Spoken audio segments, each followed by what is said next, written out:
पहिल्यांदा ही सभा माझ्या मतदारसंघात होत नाहीये, ही बाहेर होते आणि पालकमंत्री साहेबांनी घेतलेली ती सभा आहे. त्याच्यापूर्वी जर तुम्ही पाहिलं असेल की पहिल्या दिवसापासूनच जेव्हापासून मी एकनाथ शिंदे साहेबांचे बरोबर आहे तेव्हापासूनच कधीही माझ्या जिल्ह्यातल्या कुठल्याही फ्लेक्सवरती फोटो नाही येत आणि मला त्याबद्दल वाईट पण वाटत नाही. कारण पालकमंत्री महोदय हे स्वतः निर्णय घेत असतात जिल्ह्याचे, ते प्रमुख आहेत जिल्ह्याचे.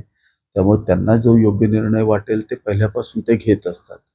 त्यामुळं ही काय पहिलीच सभा होत नाही साहेबांची. त्याच्यापूर्वी पण खूप सभा झाल्या. मला ज्याला बोलवलं त्याला मी बऱ्याच वेळा गेलो होतो. पण जिथं बोलवलं नाही तिथं आजपर्यंत तर कधी गेलो नव्हतो. म्हणजे आजच्या सभेला सुद्धा तुम्हाला निमंत्रण दिलं गेलंय किंवा तुम्ही जाणार आहात का? आता इथं 2 प्रश्न आहेत. महत्त्वाचा प्रश्न म्हणजे एकतर मला तर अजून कुणी काय सांगितलं नाही आहे किंवा काय आहे मला काही माहीत नाही. परंतु बहुतेक मधल्या काळात जरा ताणतणाव निर्माण झाल्यामुळं काय झालं का? एक बघावं लागेल. त्याला किनारा आहे का ते एक बघावं लागेल. म्हणजे अध्यक्ष आणि उपाध्यक्ष निवडीच्या वेळी जो काही तणाव निर्माण झाला होता पक्षामध्येच हो. पक्षांतर्गत, त्यामुळेच हे सगळं घडतंय असं तुमचं म्हणणं आहे? तसं म्हणता येत नाही, पण बेसिकली आता जे सत्कार आहेत ते जिल्हा परिषद पंचायत समिती सदस्यांचे सत्कार आहेत. आणि आमच्या बाबतीत असं झालं की जिल्ह्यात ते राष्ट्रवादी बरोबर एकत्र होते. परंतु माझ्या इथं मात्र मी नेमकं भाजप बरोबर एकत्र होतो. त्यामुळे मला क्रमप्राप्तवे मी भाजप बरोबर गेलो. त्यामुळे एखाद्या वेळेला आमच्या सदस्यांना आणि आम्हाला जरा बाजूला ठेवलं असेल. मग तुम्ही आज जाणार आहात की नाही सगळे? नाही का? तर आपल्या तालुक्यातले पण काही पक्ष प्रवेश होत आहेत असं समजतं की त्या कार्यक्रमामध्ये खटाव असतील किंवा कोरेगाव तालुक्यातील काही कार्यकर्ते म्हणजे जवळचे काही कार्यकर्ते. चांगली गोष्ट आहे, वाईट आहे का? माझ्याच पक्षात माझ्याच कार्यकर्त्यांचे प्रवेश आनंदाची गोष्ट नाही का? त्या पक्ष प्रवेशात असताना तुम्ही स्टेजवर दिसत नाही. कुठेतरी हा दुसरा प्रवाह तयार करायची प्रक्रिया सुरू आहे असं वाटतंय का कोरेगाव विधानसभा मतदारसंघामध्ये?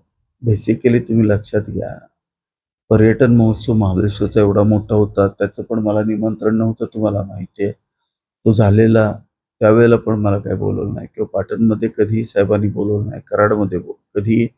म्हणजे असं ही पहिलीच वेळ नाही आहे, हे पहिल्या दिवसापासून असंच आहे आणि त्याची मला सवय आहे. त्यामुळे मला काय वाटत नाही ह्या गोष्टीची.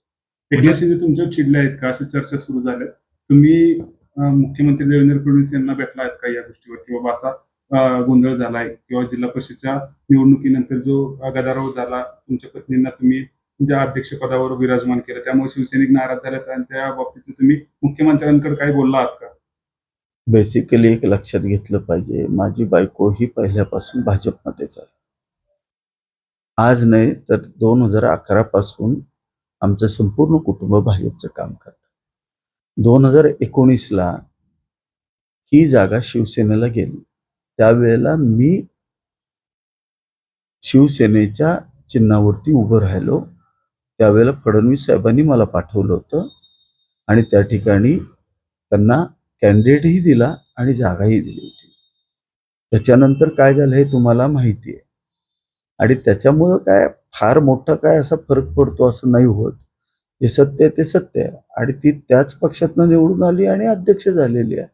त्याच्यात कोणाला नाराज व्हायचा काही प्रश्नच येत नाही ना. एक बेसिक लक्षात घेतलं पाहिजे, आपल्याकडे संख्या किती हे फार महत्वाचं असतं. आज भाजपकडे संख्याबळ किती होतं? भाजपचं संख्याबळ हे 35चं ऑलरेडी होतं आणि मी हे साहेबांना समजावून सांगितलं होतं. पण 2 सदस्य जे आपले शिवसेनेचे आहेत त्यांना व्हीप पण आता बजावल्याचं सांगितलं आज जातं आणि त्यामध्ये तुम्ही त्या सदस्यांना सोबत म्हणजे भाजप सोबत गेलाय अशी चर्चा आहे. मग आता तुम्ही मला सांगा, मग उद्धव ठाकरे साहेबांनी सुद्धा आमच्या सगळ्यांना तसे व्हीप बजावले होतेच ना. आम्ही गुवाहाटीवरून माघारी आल्यानंतर सुद्धा आम्ही सुद्धा भाजप बरोबर निवडून आल्यामुळेच आम्ही एकनाथ शिंदे साहेबांना मुख्यमंत्री म्हणून मतदान केलं आणि त्यांना राज्याचं मुख्यमंत्री केलं. म्हणजे जे सत्य ते सत्य आहे ना. त्यावेळेचे जे आहेत ते सेम तसंच इथं झालेलं आहे. 2च सदस्य आहेत. बेसिकली एखाद्यानं अपेक्षा कुठली धरायची असते? अध्यक्षपदाची एखादी अपेक्षा कधी धरावी? की ज्या वेळेला शिवसेनेचे समजा जर 30 सदस्य निवडून आले सातारा जिल्ह्यामध्ये. आणि मग मान्य असतील तर मान्य आहे, मग जर आमच्याकडून काही चूक घडली असती मान्य आहे. आणि शिवसेनेचा अध्यक्षपदासाठी उमेदवार नव्हताच. अध्यक्षपदासाठीचा उमेदवार कोण होता? जो उमेदवार आमच्या विरोधात लढलाय तो आमच्या विरोधातल्या राष्ट्रवादी काँग्रेस पक्षाचा जर उमेदवार असेल तर आम्ही त्याच्याबरोबर जाऊ शकत नाही. साहेब, पुढील काळामध्ये तुम्ही आता भाजप सोबत जाणार का? कारण की शिवसेनेमध्ये तुमच्या पक्षातच नाराजी आहे तुमच्या विरोधात. तुम्ही आता आज कार्यक्रमाला जाणार नाही असं जाहीरपणे का सांगताय? आता तुम्ही पुढच्या ह्याला तुम्ही भाजपमध्ये जाणार का नेमकं? पहिली गोष्ट लक्षात घ्या, मी कार्यक्रमाला जायचा प्रश्न नाहीये. आजपर्यंत ज्या कार्यक्रमाला मला बोलवलं त्याला मी गेलेलो आहे. ज्या कार्यक्रमाला बोलवलं याच्यापूर्वी पण मला खूप कार्यक्रमाला नाही बोलवलेलं. खूप कार्यक्रमाला प्रत्येक वेळेला साहेब आले तरी मला नाही बोलवलेलं इथं. त्यामुळे साहेबांना पण माहिती त्या गोष्टी. काय फरक पडत नाही. आणि माझ्यावर कशाला कोण काय चिडेल? काय कारण आहे? मी स्वतःच्या जीवावर निवडून येतो. माझ्या कोणी चिडायचे कारण नाहीये. मी काय कोणाला त्रास द्यायला गेलेलो नाही, मला कोणी त्रास द्यायचा नाही. बस. पालकमंत्र्यांमध्ये आणि तुमच्यामध्ये कुठेतरी दुजाभाव होते पालकमंत्र्यांकडून तुमच्या बाबतीत, आणि त्यामुळेच तुमची ही भूमिका आता तुम्हाला ह्या घ्याव्या लागतात असं तुम्हाला सांगायचं ऐकून या.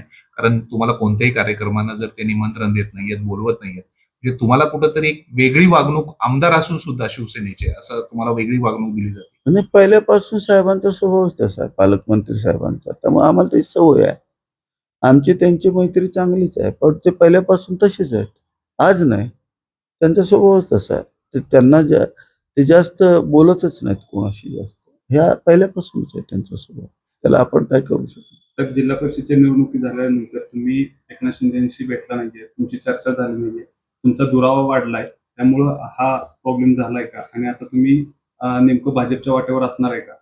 आणि बघा, तुम्ही मुळातच मला- भाजपचा आहात असं सगळ्यांचा आरोप आहे. मला सांगितलं होतं की तुम्हाला साहेबांचा निरोप येईल आणि बोलवलं जाईल. साहेबांचा ज्या दिवशी निरोप येणार त्या दिवशी मी साहेबांच्याकडे जाणार. साहेबांना मी आधी इलेक्शनच्या आधी भूमिका स्पष्ट केली होती. आणि आजही साहेबांनी मला काही भूमिका विचारली तर मी जी सत्य आहे ते बोलणार साहेबांची.